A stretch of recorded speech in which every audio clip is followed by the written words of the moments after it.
Evelyn Villarreal, es la coordinadora del informe Estado de la Justicia, es el segundo que se publica en nuestro país. Evelyn, bienvenida a Matices, ¿cómo le va? Gracias, muy bien, Randall. Un saludo a todos sus oyentes. Muchas gracias por estar aquí. Hoy me llamaron la atención las declaraciones de la presidenta saliente del Poder Judicial, doña Zarela Villanueva, que será presidenta un poquito menos de un mes. Más, ¿verdad? Y que ella planteaba este informe como un desafío en el sentido de que decía, bueno, no es tal, digamos, el grado de crecimiento y de una introspección sobre el Poder Judicial que queremos hacer, que nosotros no somos los que pedimos los datos en específico que hay que medir, sino que nos subordinamos, digamos, a la evidencia objetiva de los datos. ¿Cuál ha sido, primero, la actitud del Poder Judicial sobre este informe? Sí, esto es todo un hito, la verdad, no solo para el Poder Judicial, también para el programa Estado de la Nación. Es como un reto en doble sentido. Uh-huh. ¿Por qué? Porque decimos que es un hito. El Poder Judicial es la primera vez, bueno, la segunda ahora, pero digo el segundo informe, pero es el primer ejercicio en donde se abre uh-huh. a que un órgano independiente, objetivo y que no pueden controlar, ¿verdad?, les haga un análisis de su desempeño. Entonces, por eso es un hito. O sea, realmente ellos siempre habían tenido pues sus propios informes y sus departamentos de control y de planificación, pero era un ejercicio ahí dentro de las cuatro paredes del conglomerado judicial, y esta es la primera vez que un órgano externo hace este tipo de ejercicio. Y para el Estado de la Nación también, la verdad es que este tal vez es el informe más aplicado que tenemos, porque es un objeto de estudio muy específico, ¿verdad? No es el Estado de la Nación, que es todo uh-huh. el desarrollo del país, ¿verdad? Sino este es un grupo de instituciones, un sector del Estado público muy específico. Entonces es una de las investigaciones más aplicadas, y bueno, que también ha tenido sus riesgos políticos, porque por supuesto a muchas personas les gusta que les lleguen a revisar el escritorio a ver qué están haciendo, ¿verdad? Entonces uh-huh. pues ha sido un aprendizaje como de doble vía, tanto del Poder Judicial, que tuvo esta actitud de abrirse y que es una muestra también de la madurez y de las políticas de apertura que tiene, y para nosotros de aplicar nuestra experiencia en investigación de muchos años en un estudio bien concreto. Otro punto interesante, Evelyn, que no es por culpa de ustedes, es la coyuntura en la que cae el estudio. ¿Por qué la coyuntura? Porque hay un capítulo en particular, una parte del estudio en particular, que más adelante hablaremos, que a mí me da la impresión de que el Poder Judicial costarricense sigue siendo muy vulnerable al poder político. Ahorita lo vamos a ver con la elección de magistrados cuando ustedes lo tocan, pero me refiero a que ustedes caen a dar el informe exactamente en campaña preelectoral de la Corte Suprema de Justicia, y eso es muy complicado porque depende de la jurisdicción que salga ganando, ¿verdad?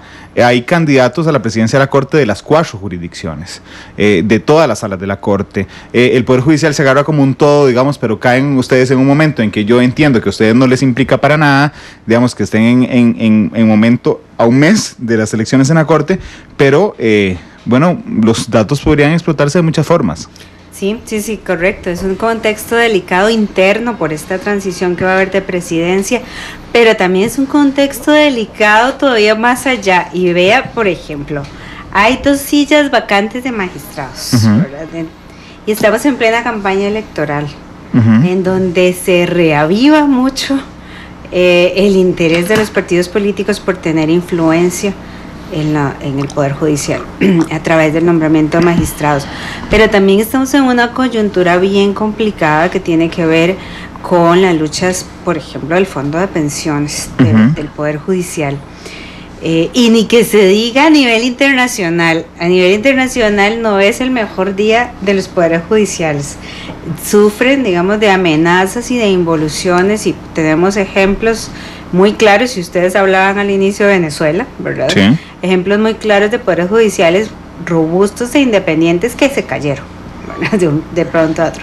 Entonces, como que sabemos, estamos conscientes de que la información que estamos presentando puede tener impactos en muchas discusiones que están en este momento, en este contexto delicado del Poder Judicial, Pero justamente por eso, Randall, es que nos parece mucho más relevante traer a estas mesas de discusión datos concretos, que no se basen en perjuicios, en creencias o en mitos, ¿verdad? Sino que ojalá, digamos, este informe pueda alimentar todas estas discusiones con análisis un poco más objetivos y que, bueno, que permitan ponerse de acuerdo más fácilmente. Sí, sin duda alguna. De hecho, una de las intenciones, y yo le agradezco mucho a doña Evelyn que haya venido porque la invité ayer, justamente, era, digamos, que al ser tan específico el informe sobre el Poder Judicial, a veces yo creo que la ciudadanía en general, digamos, no entra en el detalle del Poder Judicial. A veces le parece un tema muy abstracto, digamos, la administración de justicia, y es un tema muy cercano, digamos, y es un contrapeso importantísimo del poder político a lo largo del continente. Usted daba el ejemplo de Venezuela. Imagínese usted, si Venezuela tuviera un tribunal constitucional independiente, pues estaríamos hablando de otra historia el día de hoy. La primera parte del resumen al que tuve acceso, habla sobre un amplio acceso a la justicia costarricense, y hay un dato en particular que me llamó mucho la atención, porque la justicia es cara, pero es necesaria. Es que vamos a ver en cuál, la inversión en justicia por habitante es actualmente 4 veces mayor que la de hace 20 años. Eso es un 400% de aumento. Aunque la población solo creció 37%. Es decir, que lo que el Estado gasta hoy por habitante en justicia es mucho más alto de lo que se gastaba hace 20 años. Sí, correcto. Este gran acceso que hay de la justicia, que usted se encuentra oficinas en prácticamente todo el territorio nacional, y además no solo territorialmente, sino también estamos hablando de acceso en términos de materias, porque cada vez el Poder Judicial tiene más materias de su competencia. Por ejemplo, antes no había violencia doméstica, ahora lo ve, ¿verdad? Y todas las cosas que se van regulando, que si se aprueba la ley de maltrato animal, ahora va a tener que ver maltrato animal, ¿verdad? Entonces va ampliando su competencia territorial y también temática. Esto requiere una inversión. Esto ha sido gracias a que la sociedad costarricense ha invertido sustancialmente en su poder judicial en los últimos 20 años. En los 90, por ejemplo, se gastaban $15 por habitante en justicia. En el 2015 son $154 por habitante. Son 10 veces más el gasto per cápita. Se cuadruplicó el personal del Poder Judicial. Todo lo que tenga que ver con indicadores de recursos ha aumentado, el número de oficinas, la inversión en tecnologías. También hubo un cambio hacia la oralidad, que también les implicó invertir mucho en infraestructura, ¿verdad? Es distinto a tener un proceso oral a uno escrito, necesitan recursos, cámaras, micrófonos, todo eso se hace más caro, por supuesto. Entonces, pues sí, ha habido una inversión fuerte, ¿verdad? De la sociedad hacia la justicia, y eso pues queda evidenciado, digamos, en todos los indicadores que tenemos medidos desde hace 25 años. Un dato interesante que señalamos en este segundo estado de la justicia es que bajó el número de casos ingresados, que eso es muy interesante, porque hasta el 2010 venía creciendo exponencialmente, y del 2010 para acá empezó a disminuir, y ha seguido esa tendencia a disminuir la litigiosidad, que es el número de casos por habitantes, aunque sigue siendo muy alta para incluso en términos internacionales, pero dejó de crecer. Le decía yo antes de arrancar el programa que a mí ese aspecto de la litigiosidad me llama mucho la atención, porque podría hablarse de una sociedad amplísimamente educada en la cual sus habitantes dirimen los conflictos por medio de terceros institucionalizados, es decir, por el Poder Judicial, en español, que no nos agarramos a machetazos para resolver nuestros conflictos, pero al mismo tiempo llenamos de cosas al Poder Judicial. La Sala Constitucional recibe 16,000 casos al año para 7 magistrados. Digamos, entonces ahí empieza la otra cara de la moneda, que uno dice, bueno, ¿podrán 7 magistrados analizar 16,000 casos en un año con la profundidad requerida, con la atención requerida? Pero ahí vamos a otros análisis más desagregados que tenemos. Esa gran litigiosidad se concentra el 60% solamente en 3 materias: penal, cobros judiciales y tránsito.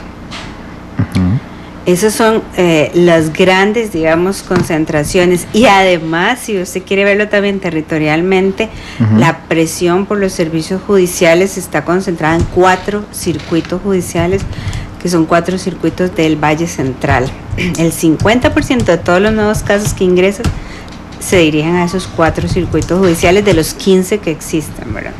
Entonces ahí tenemos que empezar como a desagregar, y hay un capítulo que tiene esas desagregaciones territoriales por cada uno de los 15 circuitos, para ver que esta demanda tan alta no es en todas partes, ¿verdad? Tiene comportamientos diferentes.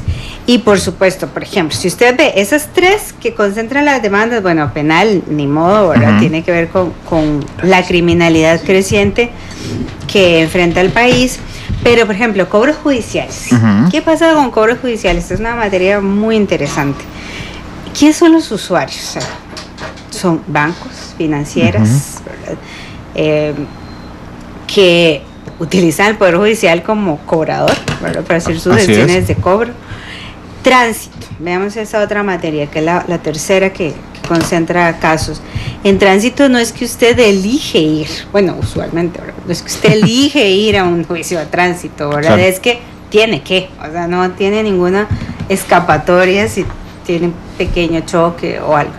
Entonces, en la de menos ya es hora de que el Poder Judicial trate de ver por dónde están esas grandes concentraciones, y si no estamos ya en un momento de madurez en que habría que desjudicializar algunos procesos, porque lo que hablábamos del crecimiento institucional no puede ser para siempre, no es infinito, no va a seguir creciendo como ha estado creciendo en los últimos años, sobre todo en un contexto de crisis fiscal, ¿verdad?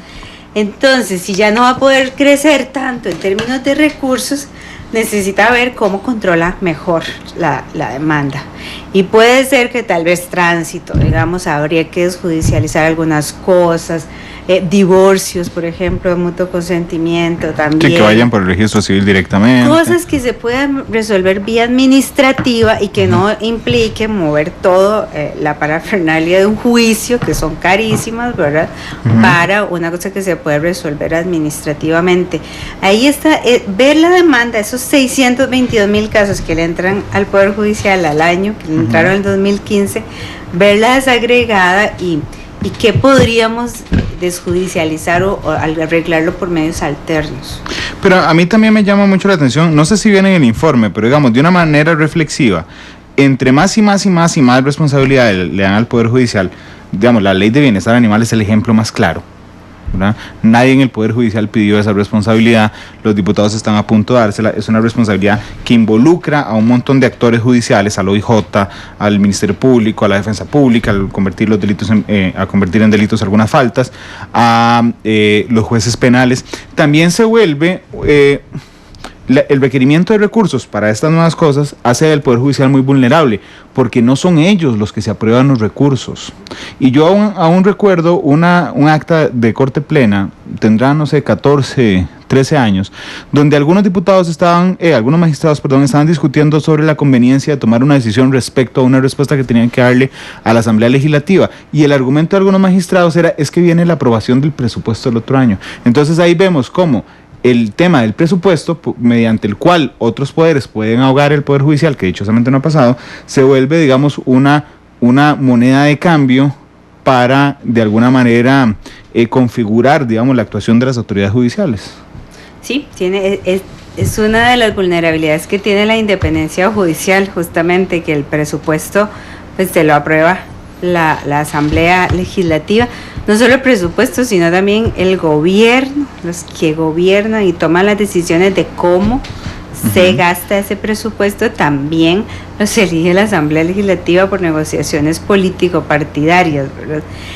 Lo que ha fortalecido al Poder Judicial, digamos que ha disminuido el impacto de estas vulnerabilidades, es que tiene otras garantías de independencia, sobre todo basadas en la permanencia de los magistrados en el cargo prácticamente hasta ahora, digamos, ninguno ha sido removido por la Asamblea Legislativa y permanecen y se reeligen automáticamente. Ha habido 2 intentos.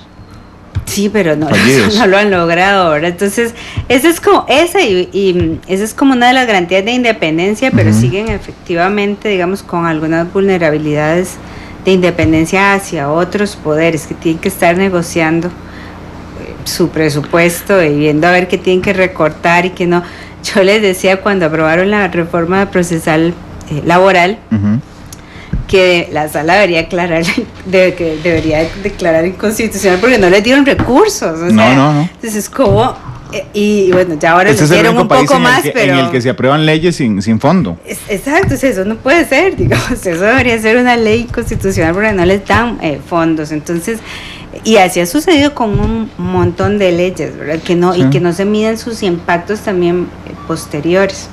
Cuando usted se sienta a analizar los datos judiciales, supongo, porque viene en el informe, que muchas veces lo compara con otros países, con otras realidades de América Latina. A mí siempre me ha llamado la atención el nombramiento de los jueces de la Corte Suprema en los Estados Unidos. Es un nombramiento vitalicio. Y es un nombramiento vitalicio porque de cierta forma en su sistema político les permite que los jueces sean absolutamente independientes. Como saben que nadie los va a echar, entonces simplemente actúan respecto a su conciencia. Aquí no, aquí en un periodo de 8 años, aunque es un poco agravado, digamos, el proceso de no reelegir a un magistrado, pero realmente cada vez que se acercan el cumplimiento de nombramiento, el poder político está muy atento a las sentencias de un magistrado, a cuáles han sido sus declaraciones. De hecho, Fernando Cruz lo había planteado hace un par de años, cuando intentaron separarlo a él de la Sala Constitucional. De alguna manera, ¿crees que esto es una debilidad en el Poder Judicial costarricense, el hecho de que los ciclos de nombramiento cada 8 años tengan otra vez que someterse al poder político electoral inclusive? Es que yo pienso que, a ver, el someterse cada 8 años a un proceso de revisión no debería ser malo per se. Si usted el proceso de revisión lo hace con base en criterios de eficacia y eficiencia, ¿verdad? Que yo diga, mira cómo lleva el despacho este magistrado, cuál es su atraso, no es cómo ha fallado, sino es más bien como el tema de la gestión del magistrado. No sé, tiene quejas, tiene un montón de quejas del personal, un montón de casos sin resolver. O sea, es ver ese tipo de cosas. Mira, tiene un montón de sanciones administrativas, esta persona que está pasando, pero esa revisión no se hace, ¿verdad? Esa revisión, bueno, para empezar, ni siquiera hay buenos datos de desempeño, ni tampoco sabemos cómo votan los magistrados. Sabemos ahora una partecita de la sala cuarta en este informe, pero de las demás salas, usted tendría que ponerse a ver sentencia por sentencia para ver cómo votan. No hay tampoco mucha información sobre líneas de votación o líneas de pensamiento. En la Corte Suprema de Estados Unidos hay un proceso bien interesante cuando es la elección de los magistrados, porque les hace un escrutinio público feroz, así desde de todo, de su familia, sus antecedentes, dónde trabajó, qué hizo, y eso está, digamos, en los medios de comunicación. Los grupos de derechos humanos se meten en los debates, hacen debates para empezar, digamos, de los candidatos a magistrados. Aquí no tenemos eso, que eso yo sí pienso que es una vulnerabilidad del proceso de nombramiento de magistrados. Cuando usted se dio cuenta, el plenario de la Asamblea Legislativa nombró magistrado y sale en algún medio de comunicación, no se dio cuenta de cómo fue. Hay muy poco escrutinio público, muy poco acceso a la información. ¿Quiénes eran los candidatos? ¿Cuáles eran sus currículos? ¿Con base en qué eligieron a estos 3 de esta terna? La Comisión de Nombramientos no utiliza criterios que ya están inventados, no hay que inventar el agua tibia. Hay criterios y estándares internacionales para hacer selección de magistrados que no se utilizan en Costa Rica. Ahora además ni siquiera es vinculante la terna o el grupo. Correcto. Que recomienda la Comisión de Nombramientos.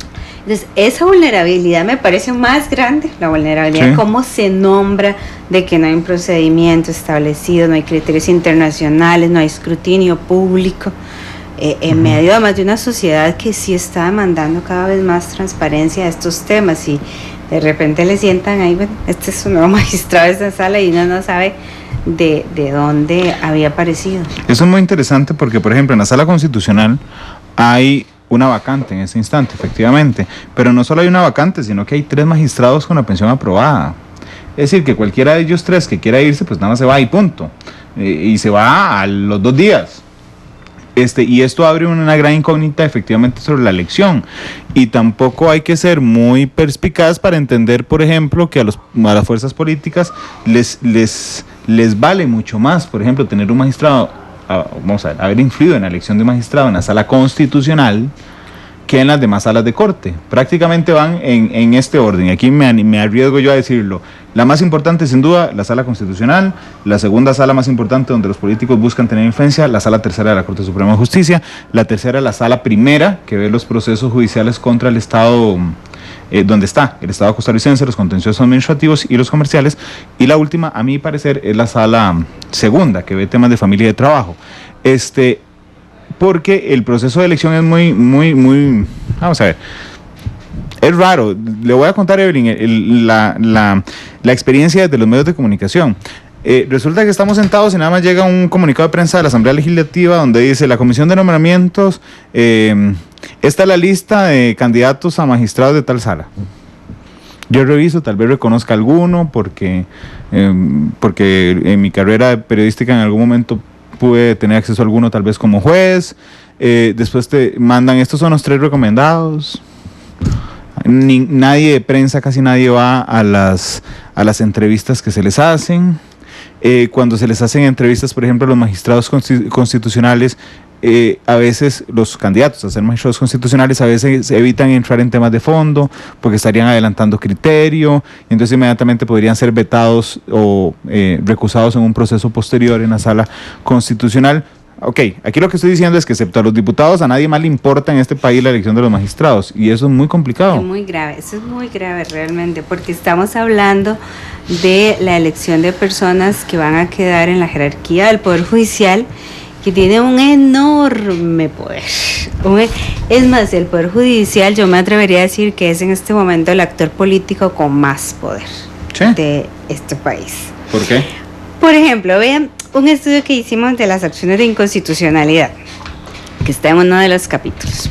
Pudimos montar una base de datos con todas las acciones de inconstitucionalidad y su votación. Las acciones de inconstitucionalidad es una figura que tiene el Poder Judicial, la sala específicamente, para detener una ley de la Asamblea Legislativa, aunque haya estado aprobada por unanimidad. La puede decir: no, mire, esta ley que usted acaba de aprobar por unanimidad no va. Este decreto, señor presidente, tan importante para usted en su política pública, no va. O sea, es una figura realmente poderosa.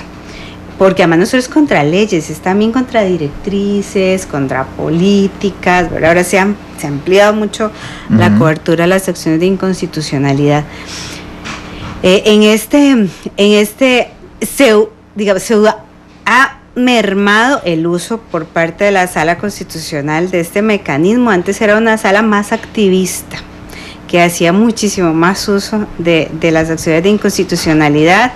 Primero las aceptaba más, o sea, tenía filtros un poco más amplios, y además las declaraba más con lugar.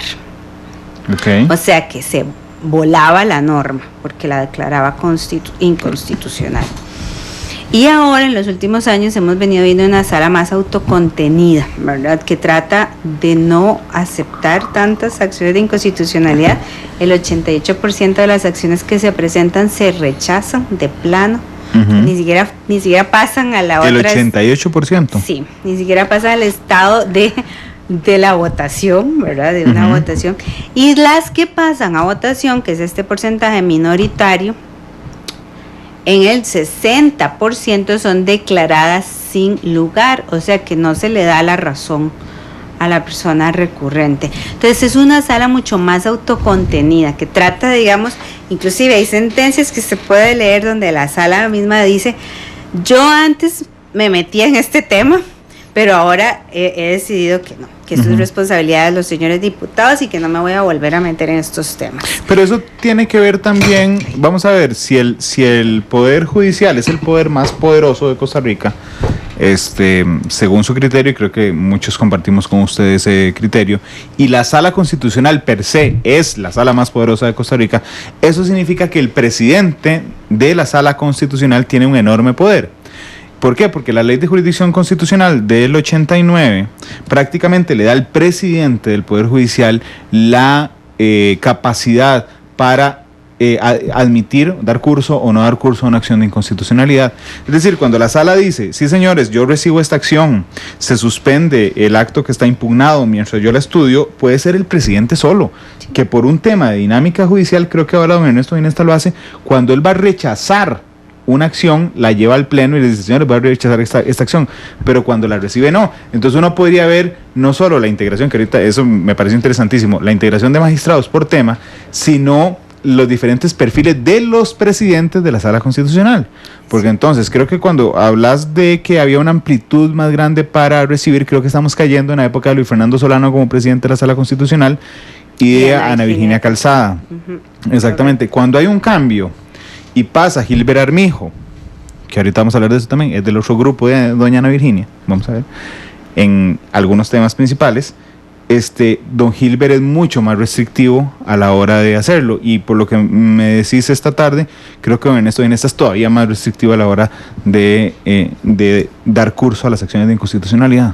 Sí, es un enorme poder que tiene el presidente, es parte de las competencias y prerrogativas que tiene como presidente, y ahí cada uno, o presidenta, y cada uno se organiza en su despacho de cómo, digamos, atiende esa gestión. Una cosa que a mí me parece que deberían de tener en todas las salas, no solo en la Sala Constitucional, es un récord de votación. O sea, ese sería, digamos, un acto de transparencia bien concreto, bien específico, que sí interesa mucho a la opinión pública ver. Yo necesito ver, porque es que en manos de ellos, por eso les decía que es muy poderosa, es que todo el Poder Judicial, en manos de ellos están muchas de las políticas públicas estratégicas de este país, si las deciden aprobar o no. Por ejemplo, usted decía la contencioso administrativa, la sala, que uno dice, ¿cómo qué? Bueno, por ejemplo, expropiaciones que permitirían hacer obras de infraestructura muy importantes que están paralizadas esperando juicios de expropiaciones eternos, ¿verdad? Los procesos contra las municipalidades, los temas ambientales también, digamos, que los ve la Sala Primera como crucitas, que lo terminó resolviendo la Sala Primera. Correcto. O sea, realmente, por eso digo que tiene mucho, bueno, todos estos temas, digamos, de derechos de poblaciones de minoría, ¿verdad? Que están ahí también esperando una decisión judicial para saber si el país va a cumplir o no cumplir con las convenciones de derechos humanos internacionales.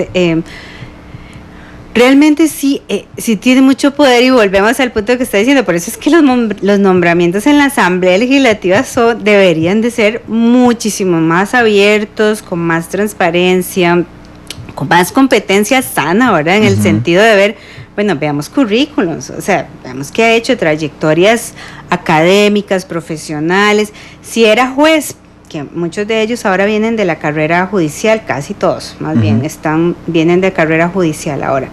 Bueno, si era juez, revisemos cómo fue su desempeño como juez. ¿Dónde estuvo? ¿Cómo le fue en esos lugares? ¿Qué hizo? ¿Verdad? ¿Cuáles son sus logros en la administración de justicia? No que sea una cosa como de un ascenso ahí automático sin una evaluación de mérito y de desempeño. Pero, por ejemplo, el otro día escuché a un diputado, Ronnie Monge, de Liberación Nacional, diciendo, vamos a tener mucho cuidado con el magistrado que escojamos, porque si está en contra de la ley de bienestar animal no le vamos a dar los votos. Bueno, ahí hay y lo dijo públicamente, ahí hay una clarísima determinación y condicionamiento a la persona que vaya a optar a ser magistrado. No se van a ver sus atestados, no se van a ver otras cosas, sino simplemente está de acuerdo o no con la ley de bienestar animal. Eso es peligrosísimo. Eso es muy grave. De hecho, esas son parte de las preguntas que les hacen en las entrevistas, que por eso decimos que no se cumple con los estándares internacionales, ¿y usted cómo votaría tal cosa? ¿Y usted cómo votaría tal otra? Que además son cosas que no pueden decir, porque como usted mismo decía, estarían adelantando criterio, ¿verdad? Pero es muy grave que sean esos los criterios y no más bien la preparación y la capacidad de las personas. Evelyn, ¿qué le parece a usted la publicidad de las discusiones en las salas de la Corte? Porque, por ejemplo, yo entiendo que en materia penal, por ejemplo, la privacidad de las personas en los procesos penales es importantísimo, ahí entiendo lo de la sala tercera, pero varias veces en mi vida he reflexionado si las discusiones en sala constitucional no deberían de ser públicas. Y las discusiones en sala segunda deberían ser públicas, a menos de que se refiera a un caso familiar en específico, o las discusiones en sala primera, en temas contenciosos, deberían ser públicos. Pero digamos, particularmente en la sala constitucional, nosotros nos enteramos de lo que dice la sentencia, y hay que esperar la sentencia entera, integral, para ver qué dijeron los magistrados, si alguno salvó o no salvó. Pero siempre me queda la espinita de lo ricos que sería, para todos los costarricenses, y lo transparente que sería sentarnos a ver cuál es la discusión que tienen los magistrados, por ejemplo, en el caso de Uber. Yo no sé, creo que el informe no lo toca, pero con su experiencia, ¿qué le parece esa idea? No, me parece genial. Yo también concuerdo en que esa votación que se da entre puerta cerrada, ¿verdad? Sería fascinante de poder tener acceso. Lo que sí dice el informe, que tiene mucho que ver con este tema, es que hay una sentida demanda de transparencia que el Poder Judicial no está respondiendo efectivamente. Cierto que se han abierto, como tal vez nunca antes en la vida, ¿verdad? O sea, tenemos acceso a información que no se tenía o que era impensable tener hace 10 años. Sin embargo, esta apertura no ha sido ni la adecuada ni suficiente. Porque ese tipo de preguntas, si usted dice, ¿cómo votaron los magistrados en tal X caso? No se puede saber. Debería estar ahí ese registro que yo digo de votaciones en todas las salas. Ahora nos estaba diciendo el magistrado, ¿por qué no hacen eso que hicieron en la sala tercera? ¿Verdad? O sea, ¿por qué no lo hacen ustedes, verdad? O sea, porque estos son esfuerzos privados, ¿verdad? Sí, claro. Muy costosos. Esto implicó un equipo enorme de 6 meses revisando sentencia por sentencia. Pero entonces, estos son parte de las demandas de transparencia que estamos tratando de hacer el llamado en este informe. Otras cosas que la gente quiere saber del Poder Judicial: ¿cuánto dura mi caso? Eso que la gente quiere saber. Y no se puede saber. O sea, en este momento, si usted pone un caso, no sé, de pensiones alimentarias, en el tercer circuito de acá de San José, en Pavas, yo quisiera saber, mira, ¿cuánto es el promedio de duración de este tipo de casos, de este circuito? Imposible. Bueno, hay empresas no hay datos suficientes. Hay empresas que están llevando los procesos de cobro judicial a juzgados rurales, aunque las deudas se firman aquí en San José, y es porque, claro, lo llevan a Goicoechea, al segundo circuito judicial de San José, y duraban 2 años. Vi un caso, lo llevan a Pérez Celedón y dura 1 mes. Sí, las brechas entre circuitos, las brechas de productividad son de más del 100%. Ahí sí es cierto que la calidad de la justicia, o por lo menos, digamos, la respuesta de la justicia va a depender de dónde está usted. De dónde eso es discriminatorio. De dónde le tocó, porque hay circuitos que... el circuito que más producción tiene en nuestros estudios estos de desagregados es el tercer circuito de San José. El de Pavas. El de Pavas, que producía casi 200 casos por cada funcionario que tiene. Y el que menos produce es el primer circuito de la zona atlántica, que produce 85 casos por cada funcionario. Entonces, estamos hablando de una productividad, es poco, digamos, grueso el indicador, pero una productividad de más del doble. Entonces, ahí sí depende la justicia que yo recibo, de dónde estoy, de dónde me tocó y cuál circuito, porque sí tienen diferencias muy importantes. Bien, le voy a leer algunos comentarios que están en Twitter esta tarde. Dice uno de ellos: hay abogados que buscan incluso tribunales que oyen que son más rápidos, que era lo que Evelyn mencionaba hace un instante. Austin MS dice: ¿se puede recurrir a la misma sala cuarta? No, la sala cuarta es erga omnes, que significa que es obligatorio para el resto de las personas excepto para ella misma, y uno lo que puede hacer es recusar a los magistrados. La recusación de los magistrados la resuelven ellos mismos en pleno, así es que uno no puede ir a recurrir entera a la sala constitucional. Preguntan otro, falta de transparencia respetando la privacidad, pero lo que es preocupante es la imagen de isla que tiene el Poder Judicial. Bueno, a mí siempre me ha llamado el séptimo piso, no sé si se reúnen todavía en el séptimo piso del Poder Judicial, donde se reúne la sala cuarta. Yo le decía en mis tiempos de reportero el Sanctum Sanctorum, porque solo podían entrar los sumos sacerdotes a esa sala. Dice Mart, o sea, entonces tiene más poder el presidente de la sala cuarta que el de la República. ¿Estoy mal o bien? Yo no le puedo decir eso, Mart, no sé si Evelyn se animaría a decirlo. Aquí lo cierto es que le puedo dar un ejemplo. El presidente de la sala cuarta puede suspender un decreto o una ley aprobada por cualquier otro poder de la República. Si el Poder Ejecutivo y el Legislativo no cumplen sus obligaciones, todo cae en el judicial como árbitro. Una política judicializada de la Sala Cuarta es Senado. Si el país que es cada vez más parlamentario se acumula mucho poder, debe medirse de alguna manera con ciertos indicadores ajenos a la inclinación política del momento. Bueno, es parte de los comentarios que tenemos esta tarde. Antes de ir a la pausa comercial y que doña Evelyn escoja la canción de cierre hoy, además, que es en esta pausa, hay un capítulo que me llamó enormemente la atención, que es la agrupación de los magistrados en las acciones de inconstitucionalidad. Es decir, que los abogados, los magistrados, depende al tema, se agrupan en grupos, valga la redundancia, dentro de la sala constitucional. Uno tendría a pensar desde afuera, porque no ve las discusiones, por ejemplo, que hay 3 bloques en la sala constitucional. Y aquí hoy me estoy animando a decir un montón de barbaridades. En uno de esos me parece que estaba Fernando Cruz, acompañado de doña Nancy Hernández.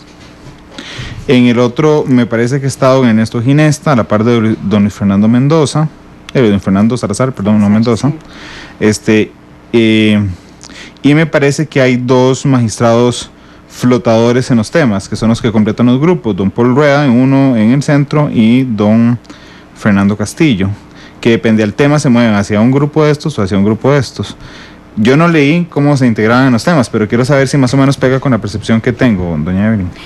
No. Qué dicha. Bueno, qué dicha, porque eso me preocupaba enormemente.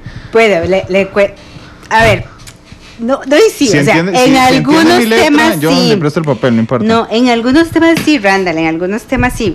Pero es que verás que lo más interesante para mí, además, que este tema es uno de los que más me llama la atención, es que estos grupos cambian mucho, y cambian por tema, ¿verdad? Entonces, lo que usted podría ver que ese puede ser un patrón en temas laborales, por ejemplo, que es uno de los grandes temas que entran en acciones de inconstitucionalidad, pero en tema ambiental cambian completamente. Entonces, la conclusión, para así, no dar como muchos nombres, pero la conclusión es que no son coaliciones estables, ellas son coaliciones temáticas. Entonces, aquí como que estamos desmitificando un poco la creencia de que la sala está dividida, que son 3 grupos, o que algunos dicen que son 4-3, que no, la sala no está dividida en 4-3 ni en 3 grupos, la sala está dividida por temas. Bueno, que es mucho mejor entonces. Tiene que ir a ver exactamente temas, pensiones, si son temas electorales, por ejemplo, tienen un comportamiento totalmente distinto. Si son de ambiente, si son penal, es otro comportamiento totalmente distinto. Gente que vota de manera muy progresista, para ponerle, digamos, muy avanzada en penal, puede ser que en ambiente vote de manera totalmente conservadora. Entonces fue muy interesante porque, de nuevo, nosotros lo que tenemos de referencia sobre estos estudios es lo que hay en Estados Unidos generalmente, que es donde hay más avances sobre estos temas de judicial politics, y ahí sí hay una línea muy clara ideológica. Ahora que usted sabe, ya es magistrado, es así, va a votar todo así, y hay muchos estudios de estos porque los abogados usan mucho esto para predecir. Claro. ¿Qué chance tengo yo de que mi caso en la Corte Suprema de Justicia de los Estados Unidos pegue? Si tengo esta conformación y ya ellos dicen, fulanito va a votar conmigo, el otro, no, mejor ni lo meto, ¿verdad? No tengo ninguna probabilidad. Esto es la primera vez que se hace algo así aquí, ¿verdad? De ver patrones de votación, y la gran conclusión es esa, es temática. Usted tiene que ver cuál es el tema que usted va a llevar, si es de pensiones, si es de trabajo, de qué, para ver esos magistrados en este tema, cómo han estado votando en los últimos 10 años, y bueno, ahí podrías empezar a sacar relaciones y predecir cosas, pero no encontramos un así como un grupito que usted diga, estos tres siempre votan juntos, son súper compas. No, eso no lo encontramos, sino que se van cambiando. Ahora, lo que sí había es un hallazgo bien interesante, y es que a la sala le está costando cada vez más ponerse de acuerdo, por lo cual además sería muy interesante oír esas sesiones también, porque en el año 2005 la mayoría de votaciones de acciones de inconstitucionalidad, estamos hablando de casi el 85%, eran por consenso, eran votos 7-0, y en el año 2015 bajamos a 45% las votaciones de consenso.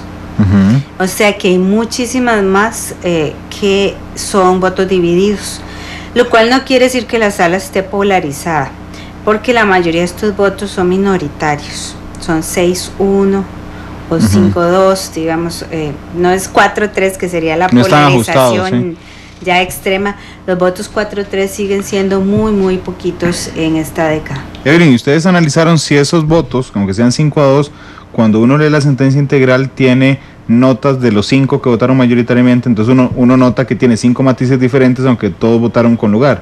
Sí, esta también fue otra conclusión.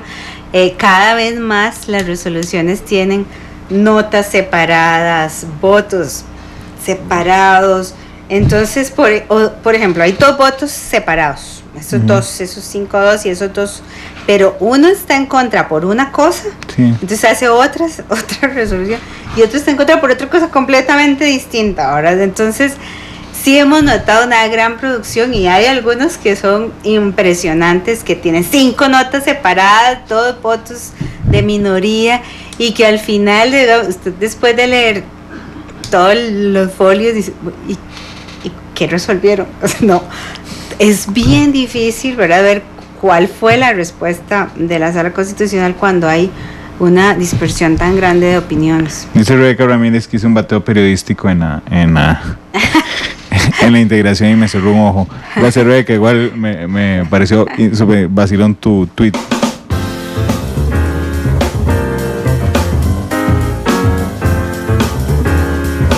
Doña Evelyn, ayúdeme a desmitificar o generar una confirmación de ese mito. ¿Es cierto que los magistrados duran diferente tiempo en resolver los temas que le toca a cada uno? O sea, digamos, no hay una regla, hay unos más lerdos que otros. Sí, claro. Como tenemos esta base de datos con los patrones de votación, y además la base de datos indica quién es el magistrado redactor, podemos identificar por magistrado y magistrada cuál fue la duración desde que entró el recurso hasta que salió, y quién fue el magistrado redactor que la tuvo todo ese tiempo, ¿verdad? No necesariamente él la tuvo todo ese tiempo, ¿verdad?, porque también hay un periodo ahí de discusión y deliberación, pero sí se ven contrastes bien marcados de periodos de duración. O sea, no me recuerdo como de todos los 7 cuánto duran, pero para ejemplificar, digamos, hay un promedio base ahí que más o menos es de 1 año de duración para la redacción de una sentencia de una acción de inconstitucionalidad, y hay 3 magistrados que están por debajo de ese promedio. ¿Que son más rápidos? Que son más rápidos, más eficaces, de 1 año, digamos que es el promedio. Hay uno que anda bastante cerca, hay un par que andan bastante cerca del promedio, y hay 2 que están muy alejados del promedio, o sea que duran muchísimo más. ¿Quiénes son esos 2? Si le doy los nombres, usted me dice. Sí. No, es que no es tan fácil. Ernesto Ginesta. Ernesto Fernando Cruz, ese es el que más dura, ese dura casi 2 años y medio, digamos, en las acciones de inconstitucionalidad, pero estamos hablando, y el otro de verdad que te lo quedo viendo porque no sé, pero bueno, está ahí súper claro en el capítulo. El más atrasado, el más lerdo en resolver acciones de inconstitucionalidad en la Sala Cuarta es don Fernando Cruz. Sí. Dura 2 años y medio resolviendo una acción de inconstitucionalidad que le toca a él redactar. Sí, ese es el promedio de la década que tenemos registrada en la base de datos, ¿verdad? Ok. Es el promedio, digamos, como es un promedio, no sabemos, Randall, o sea, si usted quiere ir a ver, incluso es la base de datos, por cierto, me permito hacer este comercial, todas las bases de datos que estaba mencionando están en nuestra página web, están descargables de manera gratuita, entonces incluso si usted quiere ir a ver solo una persona o solo un tema y jugar todo lo que quiera con los datos, ahí está. Entonces, como es un promedio, puede estar invisibilizando también otros valores extremos que puede ser que sean mucho más altos o más bajos. Pero sí, digamos, lo más tardado más o menos son 2 años y medio y lo más rápido son 7 meses aproximadamente que dura, digamos, el maestrado más rápido en redacción. Dicen algunos tuiteros aquí, vamos a ver, pasen esos indicadores. No los vamos a pasar, están en la página del Estado de la Nación. Sí, están ahí, todos. Está en el capítulo también. Y pueden jugar entre ellos, eso es súper interesante. Si uno quiere aprender sobre acceso a información pública en la página del Estado de la Nación, es realmente ejemplar. Dicen 2 años y medio, y eso que habla por celular con algunas partes. Sí, dice Mula de Carga, se le oye el cerebro trabajando y comploteando. Randall Rivera, gracias, Mula. Pero bueno, voy a brincar de tema, nada más que dejar claro entonces. No, eso es muy interesante, digo, ¿sí? Durar en promedio 2 años y medio resolviendo una acción de inconstitucionalidad a un hombre que respeto profundamente y con quien se generó algún espacio después de que Noticia Monumental publicara justamente que había conversado por teléfono con los representantes de los taxistas, pero bueno, es un dato objetivo, yo no lo saqué, se lo pregunté a doña Evelyn y efectivamente don Fernando Cruz. Hay otros temas muy interesantes, el de las sanciones a los funcionarios judiciales por temas disciplinarios.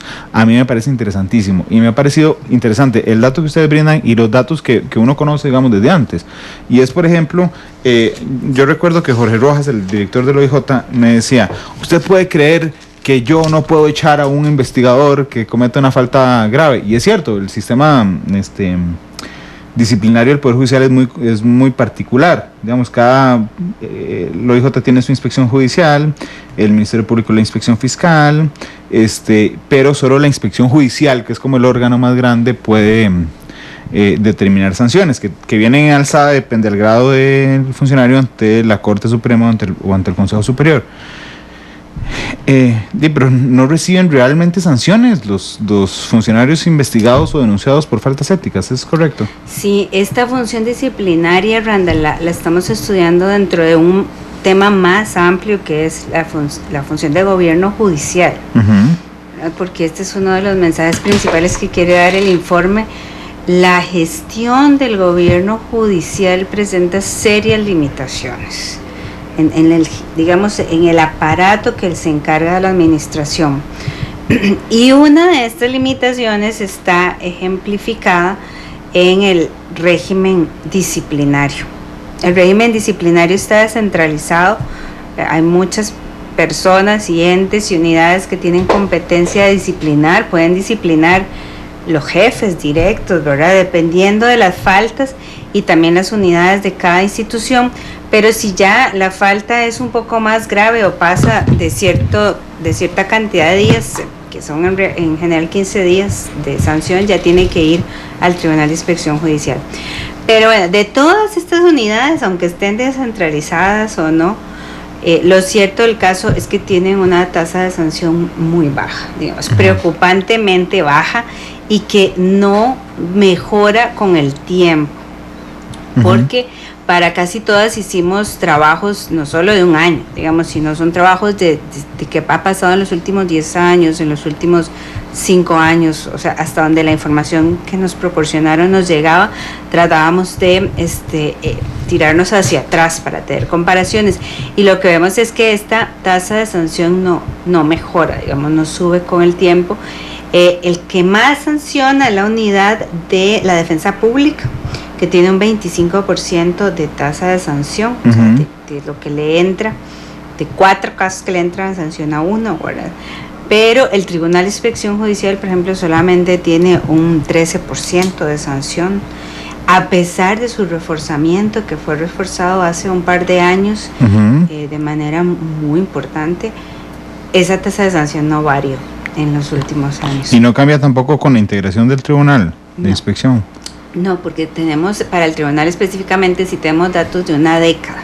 Sí, sí. Entonces uno podría decir, bueno, claro, ahora hay un reforzamiento, además hay 2 unidades, hay 2 tribunales funcionando en inspección judicial, y esto no varió. Varió sí los casos que ellos terminan, eso sí cambió.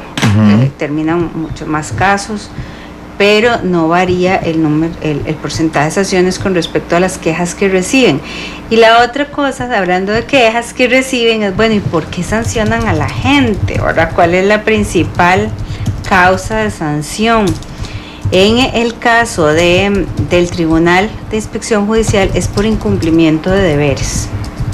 En el caso del OIJ, por ejemplo, los agentes del OIJ son sancionados mayoritariamente por un rubro que ellos tienen que se llama calidad del servicio.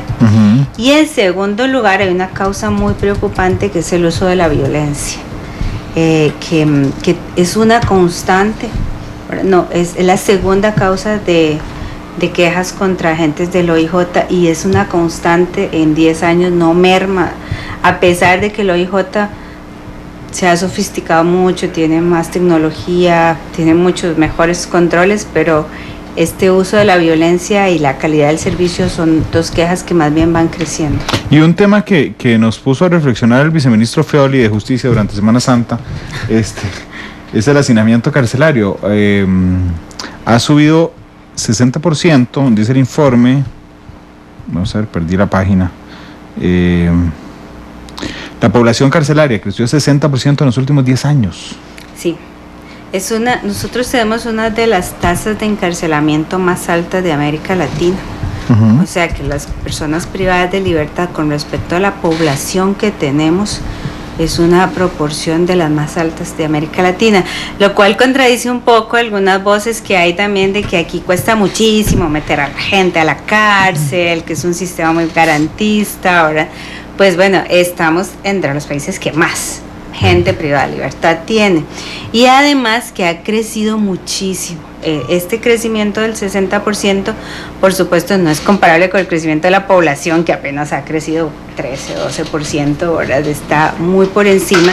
Entonces tratamos de investigar de dónde venía este fenómeno, por qué estaban creciendo los privados de libertad, porque definitivamente tienen que venir de condenas, ¿verdad?, del Poder Judicial, pero qué tipo de condenas son, quiénes son, qué está pasando.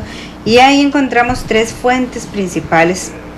Una es que están aumentando las sentencias condenatorias en juicios ordinarios. La otra es, el funcionamiento de los tribunales de flagrancia. Por supuesto que en el 2009 empezaron a funcionar ya de manera generalizada, y ahí el 85% son condenas, ¿verdad? Esos terminan en condenas. Y también la tercera causa es el uso y la duración de la prisión preventiva. Qué dicha, quería caer en ese punto particularmente. La prisión preventiva es una excepción, ¿verdad? Y tiene límite, además, tiene un límite de 1 año.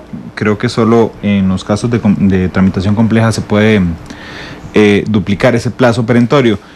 La prisión preventiva es una excepción. Sin embargo, todos vemos escandalizados, digamos, como juez libera sospechoso de matar a 2 personas en un accidente de tránsito. Bueno, un montón de cosas. A veces lo tomamos como sociedad como una sentencia previa, digamos, a un juicio mediático.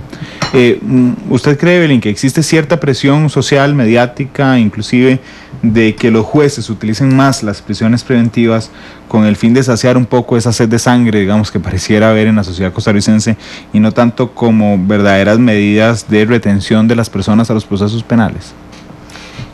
Sí, yo creo que sí. Eso no lo dice el informe, pero usted está preguntando si yo creo. ¿Sí? Y yo creo que sí, hay una presión mediática, y no solo yo creo eso. Vieras que nosotros hicimos una encuesta, no es una encuesta, es un cuestionario que pasamos a funcionarios judiciales de todas las ramas, y dentro de esas estaba una pregunta de cuáles son los criterios que se utilizan para prisión preventiva. Entonces están criterios procesales, criterios de fuga, criterios. Pero fue muy interesante porque las respuestas de ellos mismos incluyeron dentro de los criterios la presión mediática, ¿verdad? como criterio para dictar una prisión preventiva. Okay. También mencionaron la posibilidad de una sanción como un criterio de una sanción disciplinaria. Y es interesante porque no hay régimen disciplinario para los temas jurisdiccionales específicamente. No, pero sí han habido, y ahí este estudio de la prisión preventiva señala alrededor de 40 casos en donde han habido procesos disciplinarios relacionados con prisión preventiva, no exactamente porque se dictó, pero relacionados con prisión preventiva. Y hay, creo que habían 5 o 4 sanciones específicas a jueces que no habían dictado prisión preventiva en ciertos casos. Entonces, bueno, ahí se corre la voz muy rápido ahora de estas noticias y son como ejemplarizantes, aunque sean sí, claro, muy pocas sanciones. Pero bueno, sí parece que esa es una influencia a la hora de que un juez tome esa decisión. También ellos decían que lo presionaban las víctimas, que los presionaban. Sí. Pero tiene que ver más tal vez con los fundamentos de las decisiones de prisión preventiva, porque por ejemplo, que un juez diga que es que no está claro si eran 1.135 kilos de droga o 800 kilos de droga, bueno, no importa, pueden ser 10 kilos de droga, sigue siendo tráfico de drogas. Digamos, si no da una prisión preventiva alegando ese argumento, entonces uno puede decir, bueno, sí, está bien, está mal fundamentada su decisión, no necesariamente la decisión de un juez de mantener o no a alguien en prisión. Sí, ahí, bueno, las principales, como se hizo este estudio sobre prisiones preventivas y se revisaron expedientes, las 2 principales causas que ellos argumentan, que las jueces y los jueces argumentan para la prisión preventiva son el peligro de fuga y el peligro de obstrucción de la investigación. Esas son las que se usan más, lo que llaman la falta de arraigo, ¿verdad? Que eso es como la fuga, no tiene casa, no tiene trabajo, ¿no? En fin, la falta de arraigo y el peligro de obstrucción de la investigación. Pero hay una cosa interesante cuando uno ve esto, y es que las duraciones de las prisiones preventivas, habían extremos, encontramos de todo, ¿verdad? Pero habían unos extremos muy extraños. Había unas prisiones preventivas de muy pocos días, de 8 días, de 12 días. No en flagrancia, porque en flagrancia tal vez se puede justificar eso, pero en ordinarios de 8 días o de 12 días, que uno dice, ¿para qué? Digamos, porque si era por falta de arraigo, obstrucción de la investigación en 12 días, sí, no ha cambiado absolutamente ninguna condición. Y otros extremos que nos preocuparon mucho en esa revisión de expedientes son duraciones muy largas, de más de 20 meses de prisión preventiva. De más de 20 meses, casi 2 años. Entonces, o sea, que se van prorrogando porque los procesos penales duran muchísimo más ahora, entonces se va prorrogando, y al prorrogarse el proceso penal se ven obligados a ir también prorrogando la prisión preventiva. En el caso de las que duran 12 o 14 días, no es porque las dicta un juzgado penal y viene el tribunal penal en alzada, que más o menos dura una semana y media en revisar la operación, a echar atrás la prisión preventiva. ¿No entraron en ese detalle? No sabría, habría que investigar, pero eso digamos, se puede hacer, pero no sabría por qué. Lo que sí fue que es que nos dio ese dato de que hay muchas con muy poquitos días, con menos de un mes, una proporción muy grande, que bueno, ya habría que hacer como un trabajo más cualitativo, claro, ¿verdad? Ya los números no nos dan para responder eso. Yo me pasé un poco de tiempo, pero están preguntando si ustedes tienen el dato o se puede formar de cuánta gente que fue a prisión preventiva resultó finalmente sentenciada. Sí se puede formar. Okay. De hecho hay una relación que se hizo en este capítulo de los que van más a prisión preventiva son en delitos, sobre todo en tráfico de drogas fijo, digamos, eso es casi como automático, la prisión preventiva para ciertos delitos, y son los que tienen menos tasas de condenatoria.